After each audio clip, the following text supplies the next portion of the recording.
Greetings, Starfighters. Welcome to Season 7 of Shameless Cashgrab, where, in case you missed the announcement at the end of last season's wrap-up episode, we are doing fantasy movies. The Once Upon set, going back to Mill Creek for this one. You know, the old standby. Yeah, I've only done 2 seasons that aren't Mill Creek so far. Remind me to pick a non-Mill Creek set for Season 8.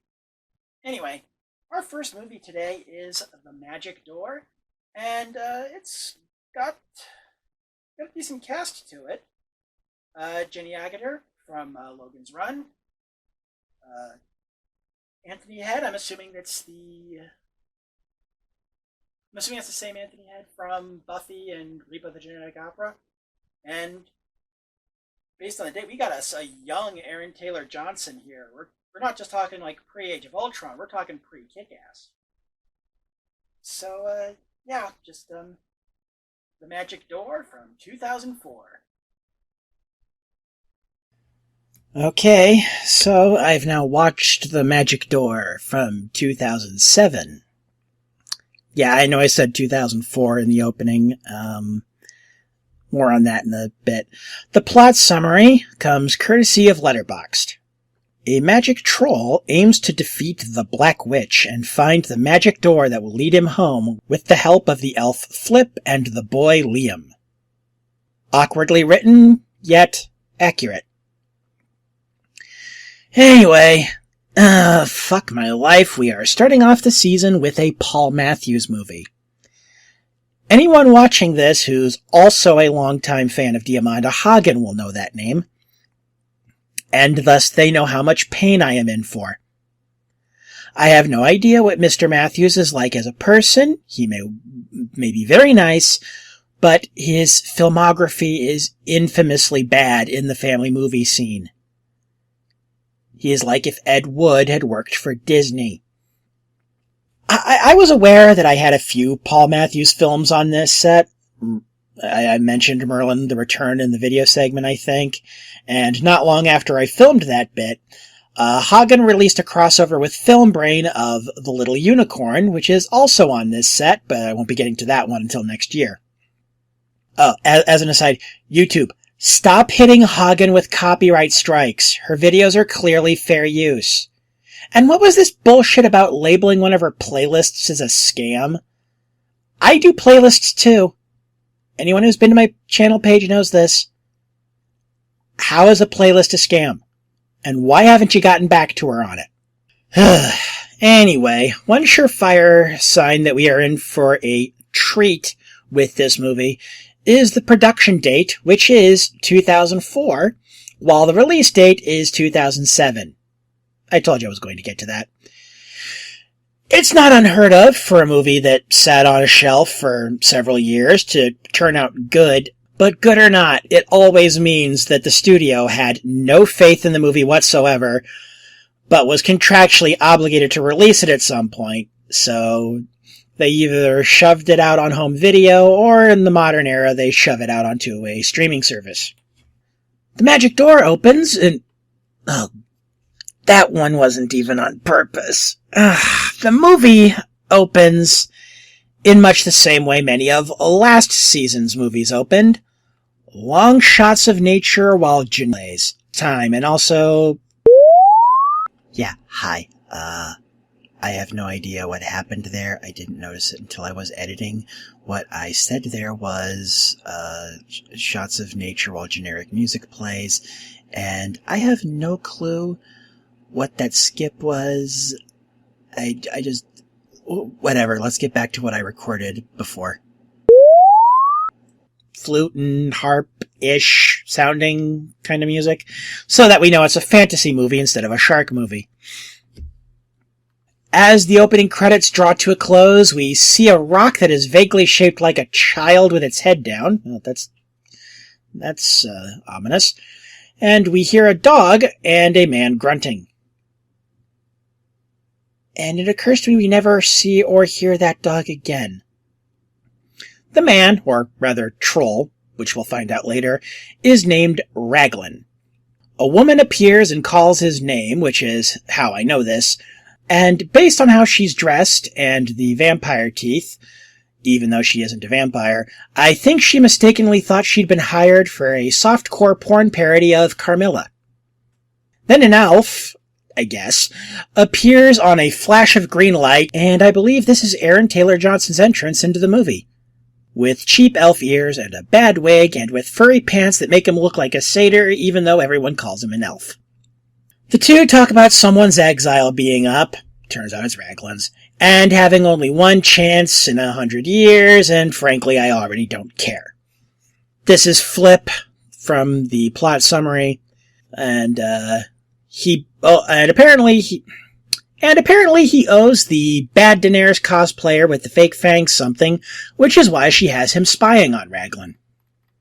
Now, there is nothing inherently wrong with dropping us in the middle of the world of a film and let the rest fill in the backstory, or let the rest of the movie fill in the backstory instead of giving us an exposition dump. But I'm not impressed with either actor here, plus the obvious day for night blue filter is distracting. Oh, and the elf has fangs too? And the woman was supposed to be a fairy, I guess.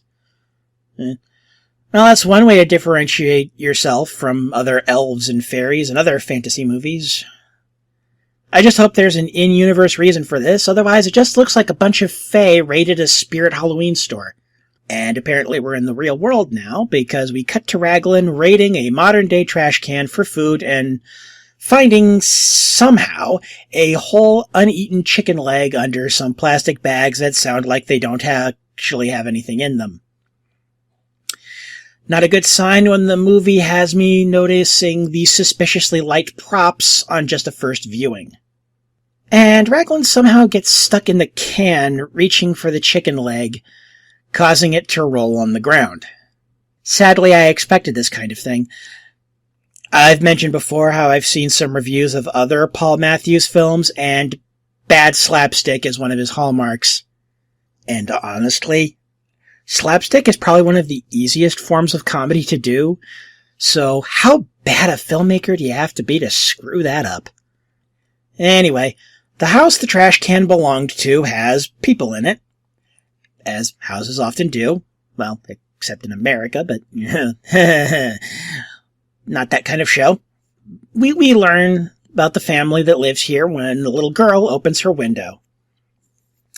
Her reaction to seeing a guy wearing very thick clothing and eating out of her family's garbage is to go, "Hello, what's your name?" This is the kind of child who in her adult years will hear the phrase, "It's a wonder you were never kidnapped," from her older relatives a lot. Anyway, she also has no reaction at all when Raglan zooms away at super speed, beyond saying, "Don't go, who are you?"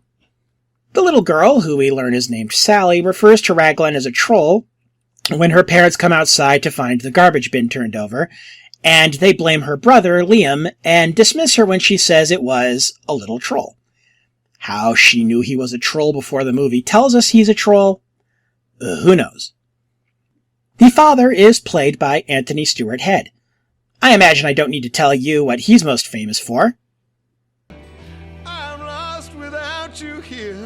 I am only living out a lie.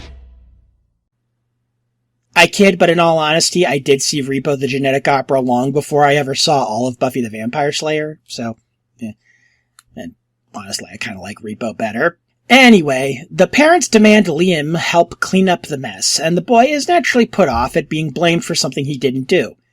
I am sympathetic to his feelings.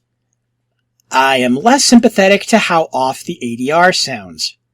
You can hear reverb on his protestations despite the scene taking place outside. We see Flip staring at Sally and Liam's stepmother through some trees, and the music is going for whimsy, but the vibe I get is creepy.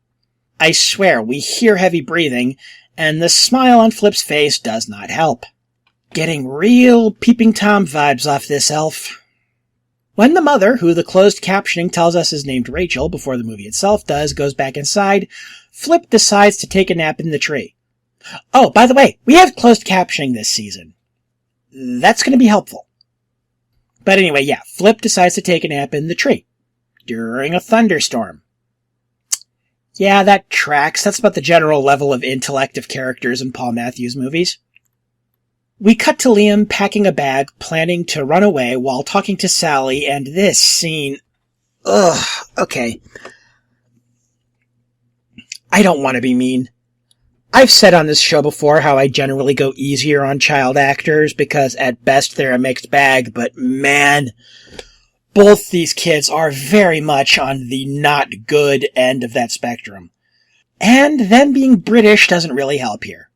It isn't their fault, the child actors are just doing what the director told them, but the accent has this unfortunate side effect of making them, especially Liam's actor, sound much more petulant than I believe the script was going for.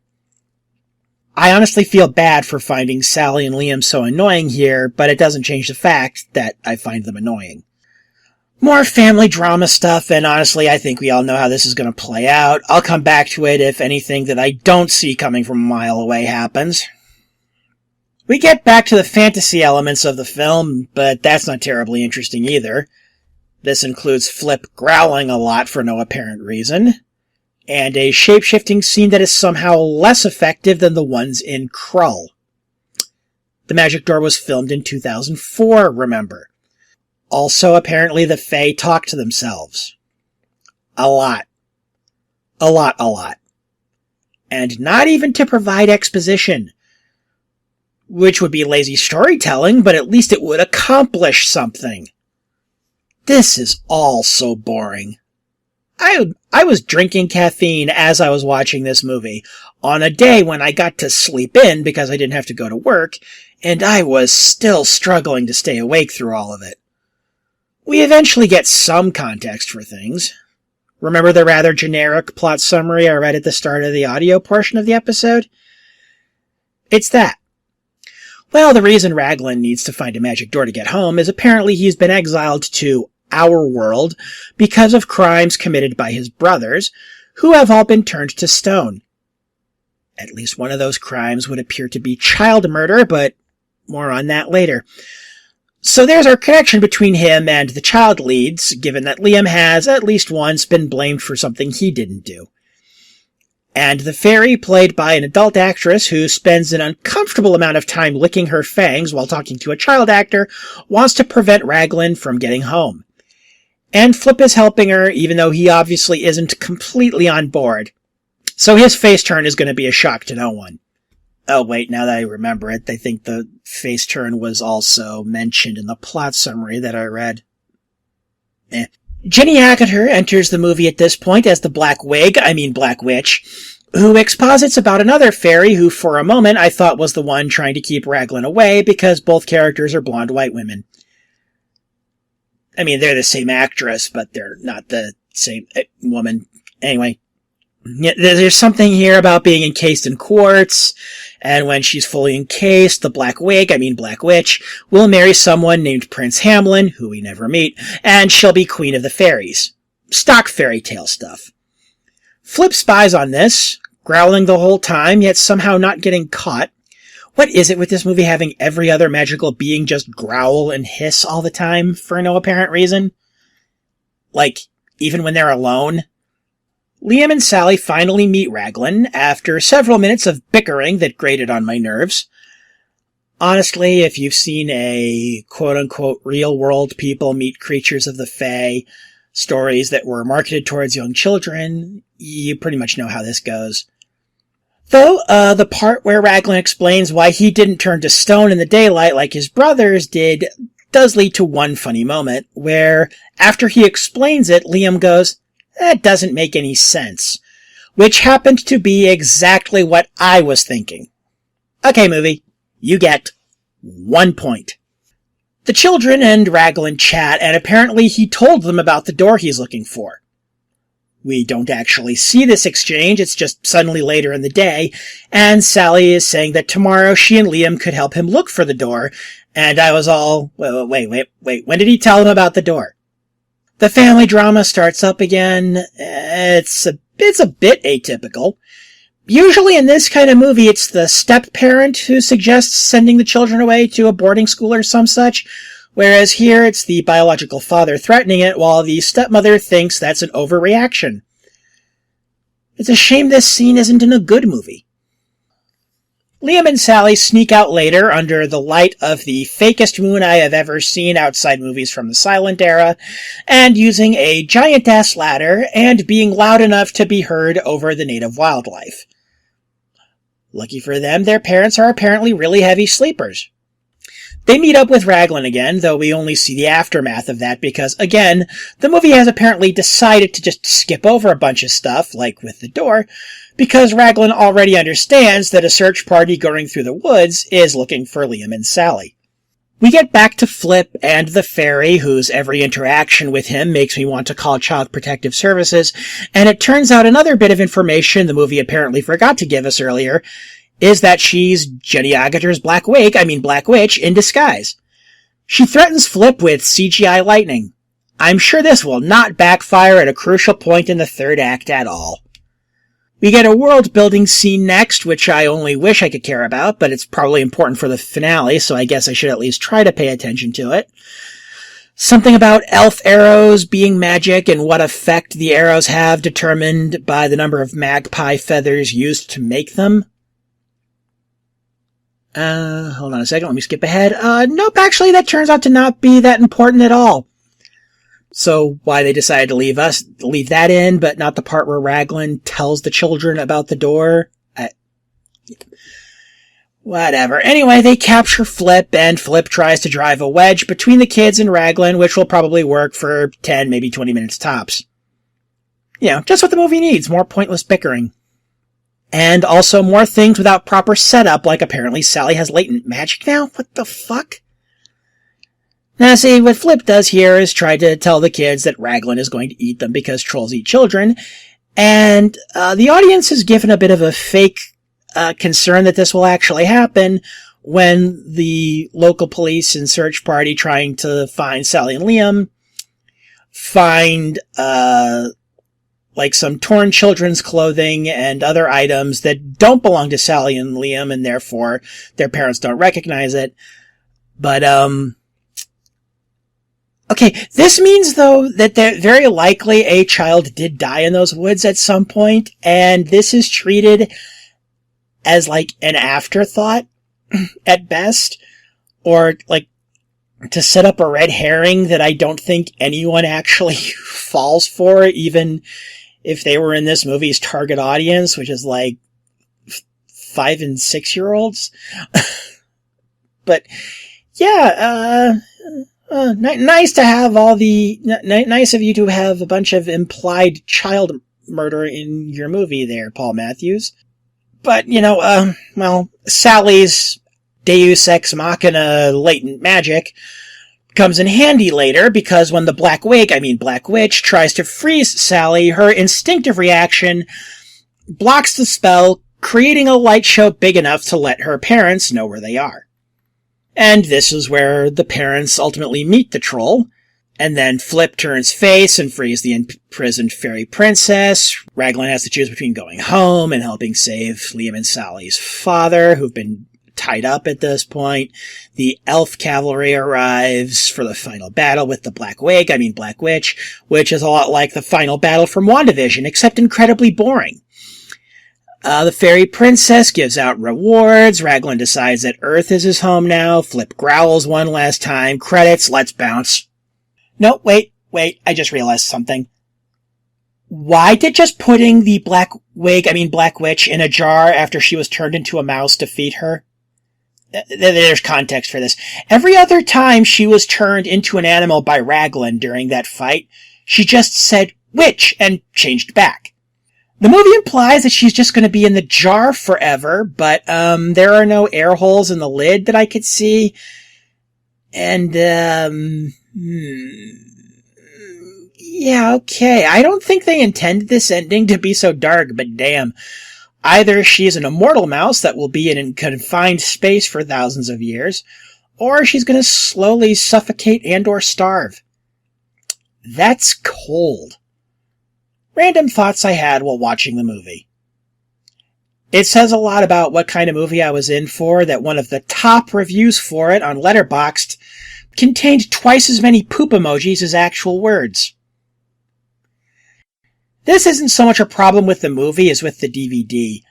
Unlike prior Mill Creek sets where I could just click on the title, I watch these on a PC, it's the easiest way for me to watch the movie and take notes in Google Docs, I have to click a line under the title. Or rather, the right spot on the line under the title.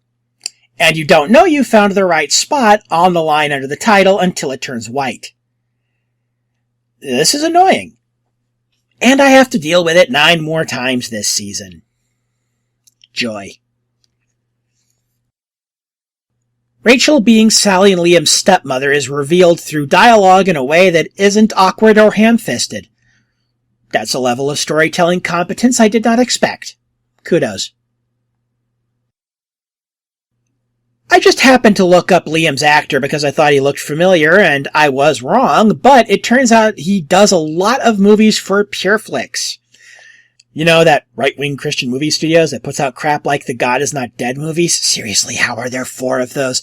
And worked with Kevin Sorbo a lot. And he was in Batman v Superman as well. That's not really an improvement over a Paul Matthews movie. That's a lateral move at best.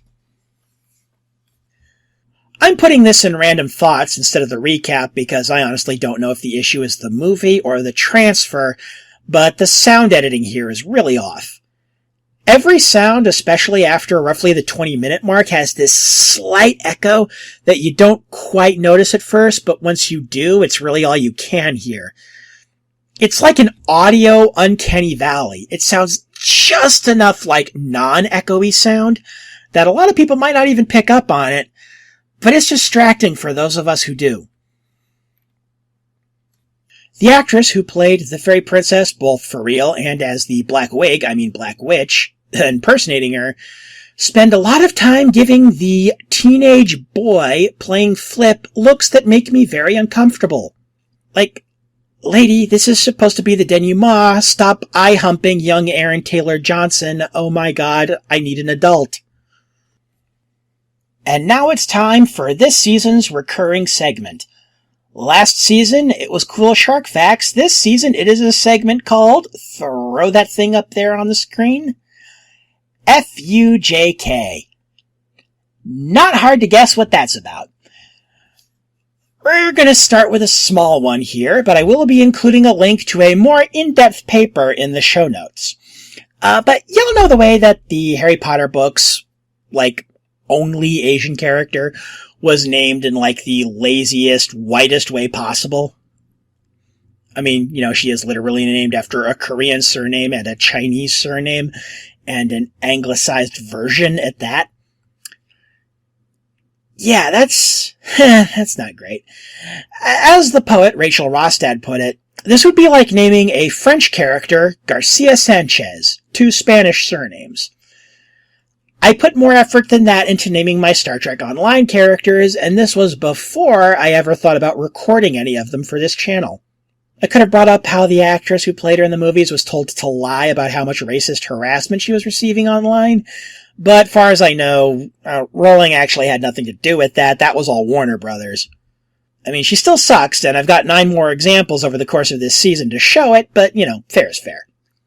Final verdict. I respect that this movie avoids the cliché of the horrible step-parent. At times, the stepmother in this movie is more forgiving and open-minded than the biological parent. But that's the closest thing this movie has to a strength. Everything else from the acting, to the dialogue, to the editing, to the constant use of day for night is at its absolute best passable.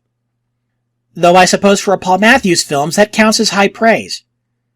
In fact, I'm kind of worried that this may be as good as it gets for this season, and the kindest thing I can say about this movie is that I can think of at least a half dozen movies I watched for this show in the past 59 episodes, not including the season wrap-ups, that I can definitely say are way worse.